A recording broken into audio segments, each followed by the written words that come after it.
Hi hello नमस्ते. मी उज्ज्वला पवार या YouTube चॅनलवर तुमचं अगदी मनापासून स्वागत आहे. तर इथे मी 1 वाटी पोहे घेतलेत आणि 2 बटाटे घेतलेत. तर आज आपण पोहे आणि बटाट्यांपासून अगदी आगळा-वेगळा असा हा पदार्थ बनवणार आहोत. अगदी लहानांपासून मोठ्यांना देखील खूप असा आवडीचा हा पदार्थ आहे. तर एकदा नक्कीच ट्राय करा आणि बनवल्यावरती हा थंड झाला तरीसुद्धा हा खूप छान लागतो. चवीला तितकाच छान लागतो जितका गरम असताना लागतो आणि अगदी सॉफ्ट असा हा बनून तयार होतो. आता हे पोहे मी मिक्सरला बारीक वाटून घेणार आहे. तर हे पोहे मी जे आपण पोह्यांसाठी वापरतो ते पोहे घेतले आहेत पातळ. आता याला आपण बारीक वाटून घ्यायचं आहे. तर पाहू शकता मी मिक्सरला पोहे छान असे बारीक वाटून घेतले आहेत. आता आपण हे साईडला ठेवून घेऊया. आणि इथे मी 2 बटाटे उकडून घेतले होते. आता याची आपण साल काढून घेऊया. चॅनलवर नवीन असाल तर प्लीज एक लाईक, एक सबस्क्राईब नक्कीच करा. नवीन यूट्यूबरसाठी तुमचं एक लाईक, एक सबस्क्राईब खरंच खूप लाख मोलाचं असतं.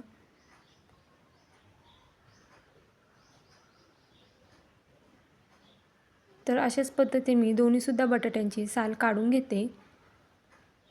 तर पाहू शकता इथे मी दोन्हीसुद्धा बटाट्यांची साल काढून घेतले आहेत. आता आपल्याला हे बटाटे बारीक किसणीने किसून घ्यायचे आहेत. तर इथे मी एक किसणी घेतली आहे आणि या किसणीने आपल्याला हे बटाटे बारीक किसून घ्यायचे आहेत. तर पाहू शकता व्हिडिओमध्ये दाखवते त्याच पद्धतीने आपल्याला हे दोन्हीसुद्धा बटाटे बारीक किसून घ्यायचे आहेत.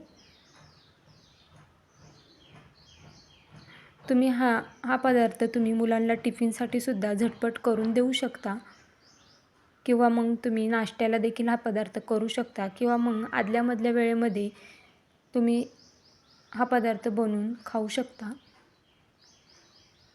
तर पाहू शकता इथे मी दोन्हीसुद्धा बटाटे किसून घेते. तर पाहू शकता इथे मी दोन्हीसुद्धा बटाटे किसून घेतले आहेत. आता यामध्ये आपण जे पोहे वाटून घेतले होते ते देखील यामध्ये घालून घ्यायचे आहेत. तर इथे मी 2 बटाटे आणि 1 वाटी पोहे घेतले आहेत. आता इथे मिक्सरचं भांडं घ्यायचं आहे. त्यामध्ये आपल्याला हिरवी मिरची घालायची आहे. तर इथे मी 6 हिरव्या मिरच्या घेतल्या आहेत. तिखट तुम्ही तुमच्या आवडीनुसार कमी जास्त करू शकता. लसूण घेतला आहे 5 ते 6 पाकळ्या. कोथिंबीर घेतली आहे. 1 छोटा चमचा जिरं घालायचं आहे आणि 1 छोटा चमचा आपल्याला यामध्ये ओवा घालायचा आहे. आता हे आपण मिक्सरला बारीक करून घेऊया. तर पाहू शकता इथे मी सर्व हे मिक्सरला बारीक करून घेतलं आहे. आता आपले जे हे बटाटे आणि पोहे घेतलेत त्यामध्ये आपल्याला हे सर्व घालून घ्यायचं आहे.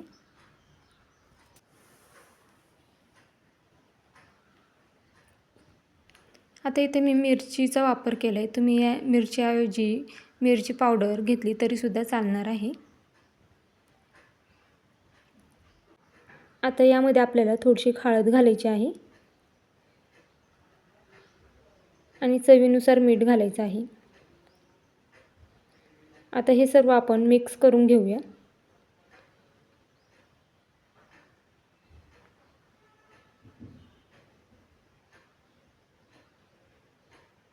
तर आता इथे मी हे सर्व हाताने छान असं मिक्स करून घेते. चमच्यापेक्षा आपण हे हाताने मिक्स केलं तर ते व्यवस्थित मिक्स होतं. आणि यामध्ये आपल्याला एक्स्ट्राचं पाणी घालायचं नाही आहे. जे आपण बटाटे उकडून घेतले आहेत त्यामध्येच आपलं हे बॅटर छान असं मळून होणार आहे. तर पाहू शकता असं हाताच्या साहाय्याने हे छान असं एकजीव करून घ्यायचं आहे आपल्याला. जर तुम्हाला थोडं कोरडं वाटत असेल तर तुम्ही यामध्ये थोडंसं पाणी घातलं तरीसुद्धा चालणार आहे.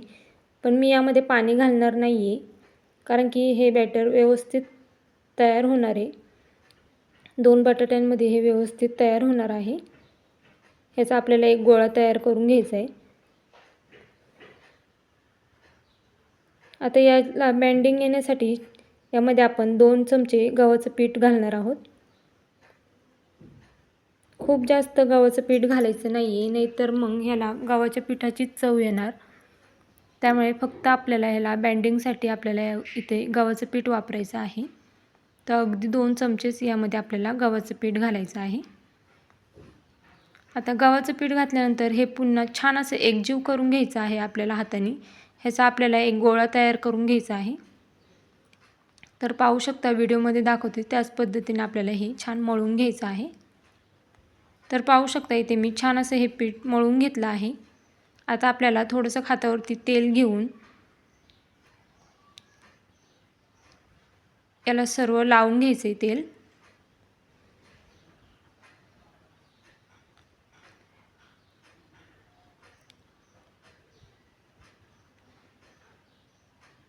तर आता मी छान असं याला संपूर्ण तेल लावून घेतले। आता यावरती झाकण ठेवून आपण हे 5 मिनिटं भिजत ठेवणार आहोत, म्हणजे छान असं फुललं जातं पीठ। तर पाहू शकता एक 5 मिनिटं मी हे छान असं भिजत ठेवलं होतं झाकण ठेवून।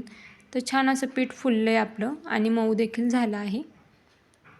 आता इथे मी एक पोळपाट घेतले आणि त्याच्यावरती आपल्याला एक प्लॅस्टिकचा कागद घ्यायचा आहे आणि त्या कागदाला आपल्याला तेल लावून घ्यायचं आहे, म्हणजे जे आपण हे लाटून घेणार आहोत ते चिटकणार नाही यासाठी आपल्याला तेल लावायचं आहे। आणि वरतून जो आपण परत प्लॅस्टिकचा कागद घेणार आहोत त्यालासुद्धा आपल्याला तेल लावून घ्यायचं आहे। तर आता मी दोन्हीसुद्धा कागदांना तेल लावून घेतले। आता याच्यातला आपण छोटासा गोळा तयार करून घेऊ हातावरती।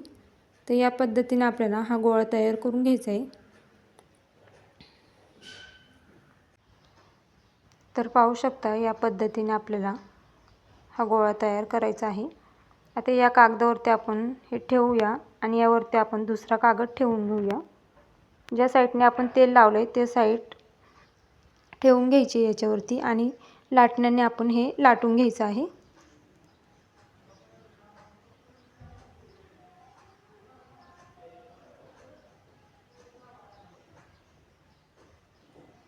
तर पाहू शकता या पद्धतीने आपल्याला हे लाटून घ्यायचं आहे।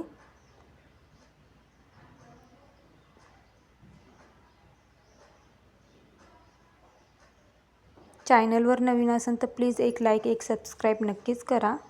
नवीन यूट्यूबरसाठी तुमचं एक लाईक एक सबस्क्राईब खरंच खूप लाख मोलाचं असतं। तर पाहू शकता हे मी छान असं लाटून घेतले। आता आपल्याला हलक्या हाताने हा कागद काढून घ्यायचा आहे वरचा आणि एका प्लेटीच्या साहाय्याने आपल्याला याला गोल आकार द्यायचा आहे, म्हणजे ते दिसायला सुद्धा छान दिसतं। आता एक प्लेट घेतली आहे त्याने आपल्याला ह्याच्या कडा काढून घ्यायच्या आहेत, म्हणजे छान असं व्यवस्थित गोल आकार येतो। तुम्हाला हवं तर तुम्ही असंच भाजलं तरीसुद्धा चालणार आहे। तर पाहू शकता छान असा गोल पराठा झाला आहे।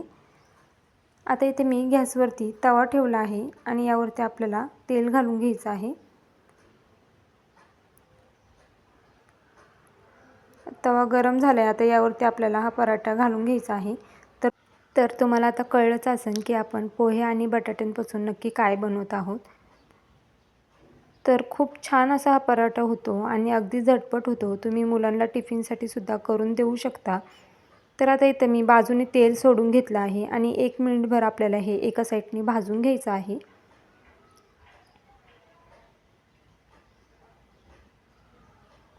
तर पाहू शकता 1 मिनिट झाला आहे। आता ह्याला आपण हलक्या हाताने ह्याच्या कडा मोकळ्या करून घ्यायच्या आहेत अगोदर आणि मग हलक्या हाताने ह्याला आपण पलटी करून घ्यायचं आहे। यामध्ये आपण बटाटा घातला आहे त्यामुळे हे तुटू शकतं, त्यामुळे अगदी हलक्या हाताने आपल्याला हे पलटी करून घ्यायचं आहे आणि पुन्हा याच्या बाजूने आपल्याला तेल सोडायचं आहे आणि दुसऱ्यासुद्धा बाजूने आपल्याला हे 1 मिनिटभर भाजून घ्यायचं आहे। तर पाहू शकता मी दुसऱ्यासुद्धा साईडने हे 1 मिनिटभर भाजून घेतलं आहे। तर दोन्हीसुद्धा साईडने छान असं भाजून झालं आहे।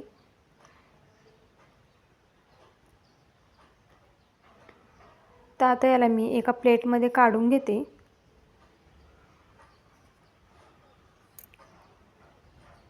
तर पाहू शकता छान असा कलर देखील आला आहे।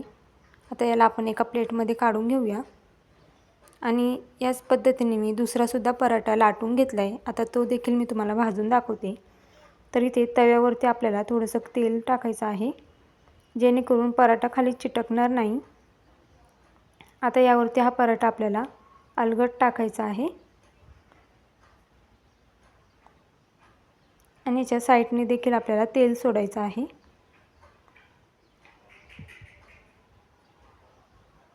आता एका साईडने 1 मिनिटभर भाजून घेतलं की याला आपण पलटी करून घेऊया आणि पुन्हा याच्या साईडने तेल सोडून घ्यायचं आहे आणि दुसऱ्यासुद्धा साईडने आपल्याला हे 1 मिनिटभर भाजून घ्यायचं आहे।